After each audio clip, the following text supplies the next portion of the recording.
चलो अभी हम लोग 6 इंपॉर्टेंट टर्मोलॉजी देखेंगे, 6 या 5 ऐसे ही कुछ रहेगा जो बिजनेस के लिए बहुत ज्यादा इंपॉर्टेंट है। सबसे पहला है प्रॉफिट,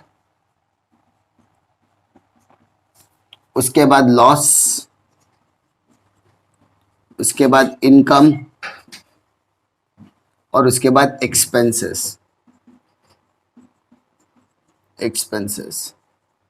इसके बाद एक और टर्मोलॉजी है रेवेन्यू। ये पांचों टर्मोलॉजी बहुत ज्यादा इंपॉर्टेंट मायने रखती है अपने अपने टर्म्स में। प्रॉफिट का नाम आपने सुना रहेगा, लॉस का नाम आपने सुना है, इनकम क्या होता है वो भी कहीं ना कहीं सुना होगा, एक्सपेंस क्या होता है वही भी आपने कहीं ना कहीं सुना होगा। तो ज्यादा इसमें अपने को दिमाग लगाने की जरूरत नहीं है। प्रॉफिट का मतलब क्या होता है, जब मैं कोई भी प्रोडक्ट मेरे खरीदे हुए प्राइस से ज्यादा भाव में बेचूंगा तो वो मेरे लिए क्या है, प्रॉफिट है। मतलब मान लो मैंने परचेस किया 10 रुपए में और मैं उसे किसी को जाकर 15 में बेच रहा हूं तो 5 रुपए मेरे लिए क्या हो गया, प्रॉफिट। तो when product is sold at selling price, आप लोग क्या कर रहे हो, प्रोडक्ट को क्या कर रहे हो, बेच रहे हो। when the product is sold at selling price which is more than purchase price या कॉस्ट प्राइस, दोनों बोल सकते हैं। क्या बोला मैंने, जब हम प्रोडक्ट को बेचेंगे किस पर, सेलिंग प्राइस, और वो सेलिंग प्राइस जो होगा वो परचेज प्राइस या कॉस्ट प्राइस से ज्यादा में होगा। मैं क्या कर रहा हूं, मैं एक पेन खुद खरीद के ला रहा हूं, मैं बना नहीं रहा हूं, मैं क्या कर रहा हूं, पेन बना नहीं रहा हूं, मैं पेन खरीद के लेकर आ रहा हूं 10 रुपए का, मार्केट में 15 का बेच रहा हूं। तो 10 रुपए मेरे लिए क्या हो गया, परचेज प्राइस हो गया, और मेरा सेलिंग प्राइस कितना हो गया, 15। तो सेलिंग प्राइस मेरा बड़ा है तो इसका मतलब मेरे लिए प्रॉफिट क्या हो जाएगा, selling price minus purchase price. तो 15 में से 10 रुपए का तो मेरे लिए 5 रुपए क्या हो गया, प्रॉफिट हो गया। अब मैं क्या कर रहा हूं मालूम, मैं वड़ा पाव बना रहा हूं, वड़ा पाव मैं बना रहा हूं, खरीद नहीं रहा हूं, वड़ा पाव बना रहा हूं। तो जब मैं कोई भी सामान बनाऊंगा ना तो उसके लिए कॉस्ट प्राइस लगता है। क्या लगता है बेटा, कॉस्ट प्राइस। मैं बना रहा हूं, प्रोडक्शन कर रहा हूं, बना रहा हूं, इसलिए वो क्या रहेगा, कॉस्ट प्राइस। मान लो मैंने वड़ा पाव बनाने में 8 रुपया खर्चा किया। कितना खर्चा किया, वड़ा बनाने में 6 रुपया, 2 रुपए का पाव, यानी 8 रुपया मेरा वड़ा पाव बनाने का खर्चा है। मैं उसको कस्टमर को 12 रुपए में बेच रहा हूं तो 12 रुपए मेरा सेलिंग प्राइस हो गया, 8 रुपए मेरा कॉस्ट प्राइस हो गया। क्या हो गया, कॉस्ट प्राइस। तो 4 रुपए मेरे लिए क्या हो गया, प्रॉफिट। तो इन दैट केस यहां पर formula SP minus CP. PP कब आएगा, जब परचेस प्राइस। जब मैन्युफैक्चरर रहेगा, जो बनाने वाला रहता है वो क्या लिखता है, कॉस्ट प्राइस लिखता है। तो दोनों चीजें क्या है, आपस में सेम ही है। डिपेंड करता है कि मैं खरीद के लेकर आ रहा हूं कि खुद बना रहा हूं। खरीद कर लेकर आ रहा हूं तो परचेस प्राइस, और बना रहा हूं तो कॉस्ट प्राइस, यह डिफरेंस है। कोई तकलीफ। लेकिन अगर इसी का उल्टा हो जाए, इसी का उल्टा हो जाए कि मैं जितने में ला रहा हूं उससे कम में मैं बेच रहा हूं, 10 रुपए का पेन ला रहा हूं, सामने वाले ने 9 रुपए में ले लिया, तो 1 रुपया मेरे लिए क्या हो गया, लॉस हो गया। क्या हो गया मेरे लिए, लॉस। तो यहां पर when product is sold, product is sold out at selling price, SP मतलब selling price, which is less than, वहां पर क्या था, मोर देन था, है ना, यहां पर क्या है, लेस देन परचेस प्राइस या कॉस्ट प्राइस। सिंपल। मतलब मैंने बताया, एग्जांपल दिया, यानी कॉस्ट प्राइस जो है वो सेलिंग प्राइस से क्या है, बड़ा है। क्या बोला मैंने, कॉस्ट प्राइस सेलिंग प्राइस से बड़ा है। यानी मैंने खरीद के लाया 10 रुपए का पेन, लेकिन क्या एक ने मेरे से 9 रुपए में ही खरीद लिया, तो 1 रुपया मेरे लिए क्या हो गया, लॉस। यानी कॉस्ट प्राइस मेरा 10 था, मैंने 9 रुपए में बेचा, तो 1 रुपया मेरे लिए क्या हो गया, लॉस हो गया। 1 रुपया मेरे लिए क्या हो गया, लॉस। सिंपल। प्रॉफिट मतलब जब मैं सेलिंग प्राइस और परचेस प्राइस या कॉस्ट प्राइस ज्यादा रहता है, सेलिंग प्राइस बड़ा रहता है, बाकी सब छोटा, तो मुझे क्या मिलेगा, प्रॉफिट। तो ये जो प्रॉफिट होता है ना, वो कैपिटल बढ़ाने का काम करता है। कैपिटल को क्या करने का काम करता है, इंक्रीज करने का काम करता है।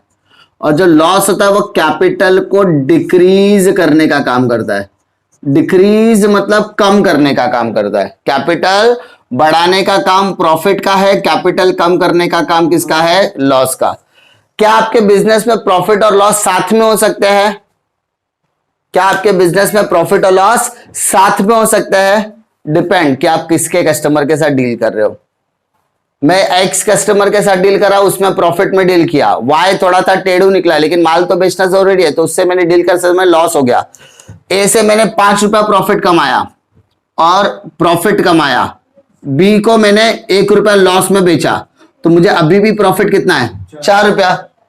अभी भी प्रॉफिट कितना है? 4 रुपया। 5 रुपया प्रॉफिट मैंने ए से कमाया, 1 रुपया मैंने लॉस कमाया बी से, तो माइनस कर दो 4 रुपया, अभी भी मुझे क्या मिल रहा है? प्रॉफिट। यानी बिजनेस में या तो प्रॉफिट मिलेगा या तो लॉस। कब? अल्टीमेटली। अल्टीमेटली मतलब फाइनल। अल्टीमेटली मतलब final. Simple. Next, income. Income income income मतलब पैसा आ रहा है। इनकम मतलब पैसा आ रहा है। When any amount enters into the business, enters into the business, जब कोई भी पैसा बिजनेस में आ रहा है वाया ट्रांजैक्शन। वाया ट्रांजैक्शन मतलब ट्रांजैक्शन करने के बाद। ट्रांजैक्शन करने के बाद। ट्रांजैक्शन क्या होता है?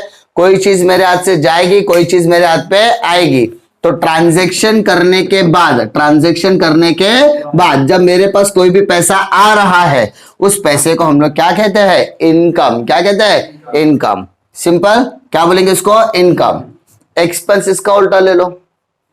Any amount out from the business via transaction, जब कोई भी पैसा बिजनेस के ट्रांजैक्शन से जा रहा है, उसको हम लोग क्या बोलेंगे? एक्सपेंसेस बोलेंगे। ठीक है। एनी अमाउंट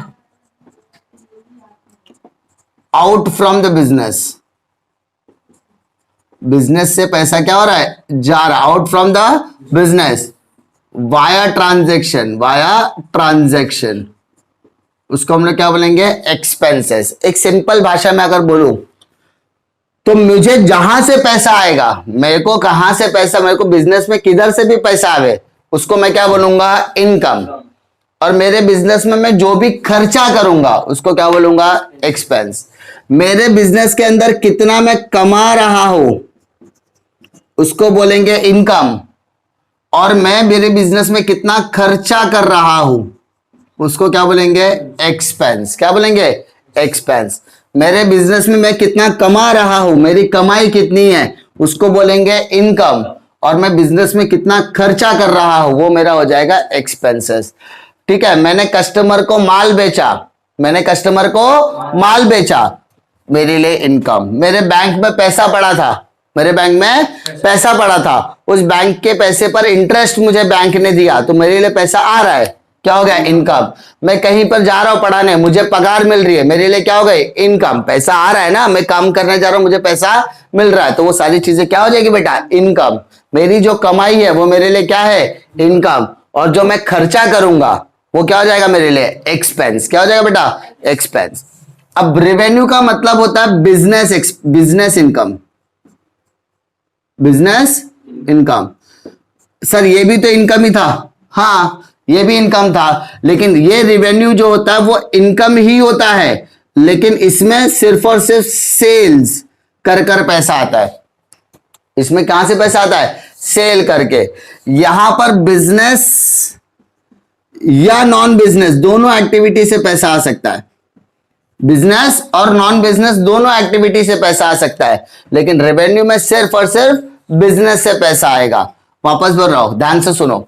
मानो मैं बिजनेस कर रहा हूं, मैंने माल बेचा, कस्टमर को बेचा, पैसा आएगा, तो कस्टमर बिजनेस से जुड़ा इसलिए बिजनेस एक्टिविटी है। वो पैसा मैंने बैंक में डाल दिया। कहां डाल दिया? बैंक। अब बैंक के पास पैसा पड़ा था, तो बैंक ने मुझे हर साल क्या दे रहा है? इंटरेस्ट दे रहा है। क्या दे रहा है वो? इंटरेस्ट। अब मुझे बताओ, क्या मैंने इंटरेस्ट लेने के लिए मेरा अकाउंट खोला था? नहीं, मेरे पैसे को मैनेज करने के लिए मैंने अकाउंट खोला था। मैं मेरे बिजनेस में पैसा लाने के लिए अकाउंट खोला था क्या? नहीं। मैंने अभी देखो, मेरा पैसा बैंक में पड़ा, तो बैंक उस पैसे को क्या कर रहा है? कहीं ना कहीं इस्तेमाल कर रहा है। इस्तेमाल करके मुझे क्या दे रहा है? इंटरेस्ट। तो वो बैंक के ऊपर जो इंटरेस्ट मिल रहा है, बैंक पैसे पर इंटरेस्ट में, वो नॉन बिजनेस एक्टिविटी है।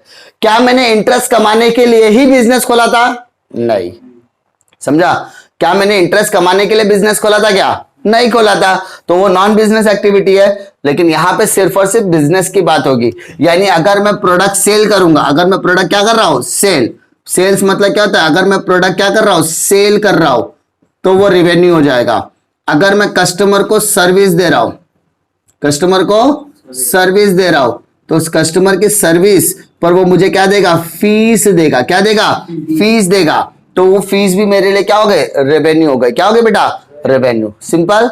5 टर्मोलॉजी मैंने बताया। क्या बताया, प्रॉफिट। प्रॉफिट क्या होता है, जब आप मार्केट में माल क्या करते हो, बेचते हो। आप मार्केट में क्या करते हो, माल बेचते हो, जिसको हम सेलिंग प्राइस कहते हैं। जब सेलिंग प्राइस आपका परचेस प्राइस से ज्यादा, तो प्रॉफिट।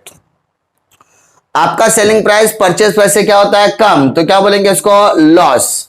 इनकम, इनकम मतलब हम जो कमा रहे हैं वो क्या हो गया, हमारी कमाई। अब वो कमाई हमारी बिजनेस एक्टिविटी से भी आ सकती है, नॉन बिजनेस एक्टिविटी से भी आ सकता है। अब मान लो एक एग्जांपल के तौर पे, तो आप लोग मुझे जो फीस दोगे वो क्या हो गई, मेरी बिजनेस एक्टिविटी। सिंपल।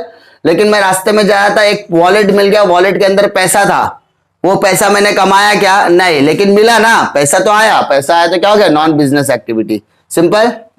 एक्सपेंस, जो भी खर्चा करूंगा वो क्या हो जाएगा मेरे लिए, एक्सपेंस। और रेवेन्यू मतलब ऐसा इनकम जो सिर्फ कहां से आ रहा है, बिजनेस से आ रहा है। Difficulty, problem,